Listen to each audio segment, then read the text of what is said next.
లైంగిక కార్యక్రమాలు కేంద్రాలుగా మారిపోయినాయి. ఒకవైపున మద్యం, ఇంకోవైపున గంజాయి బ్యాచ్లు, బ్లేడ్ బ్యాచ్లు, దౌర్జన్యాలకి నిలయంగా మారిపోయింది.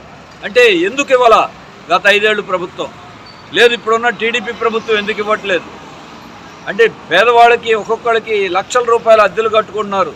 ఈ 5 ఏళ్లలో చూస్తే ఒక ఇంటి మీద 3,000 లెక్కేసుకున్న 1,80,000 రూపాయలు ప్రజలకి ఆదా అయ్యేది. అంటే పేదవాడికి ఇల్లు ఇవ్వడానికి ప్రభుత్వానికి మనసు అప్పట్ల. పైపెచ్చు టిట్కో ఇళ్ళు అలాగే రాష్ట్ర వ్యాప్తంగా ఉంచేశారు. విజయవాడలోనూ అలాగే పెట్టారు.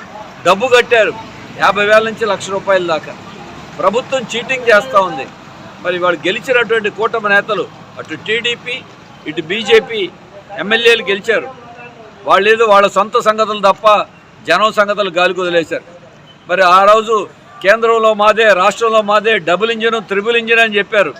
మరి అయినా ఎందుకు ఎవరు కొత్త వాళ్ళకి ఎందుకు ఇల్లు కట్టరు, స్థలాలు ఎందుకు చూపించరు? పార్టీ కార్యాలయాలు పెట్టుకోవడానికి స్థలాలు బాగానే ఉన్నాయి టౌన్లో, పేదవాళ్ళకి ఇవ్వడానికి స్థలాలు లేవా?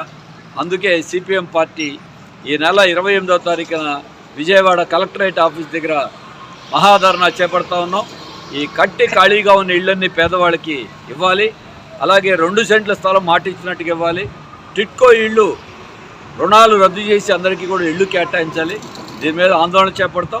ఆందోళన చేపట్టడమే కాదు, కట్టి ఖాళీగా ఉన్న ఇళ్లని కేటాయించకపోతే జనమే వాళ్ళ ఇళ్లను వాళ్ళు స్వాధీనం చేసుకుంటారు. సిపిఎం వారికి అండగా నిలబడతాం. ఇళ్ళు ఇస్తారా, మమ్మల్ని స్వాధీనం చేసుకోమంటారా అని వాళ్ళు ఈ ప్రభుత్వాన్ని నిలదీస్తున్నాం. ప్రభుత్వం ఇప్పటికైనా ఈ గృహ నిర్మాణం ఇళ్ల విషయంలో స్పందించాలి, లేకపోతే ఆందోళన ఉధృతం చేస్తామని మేము హెచ్చరిస్తాం.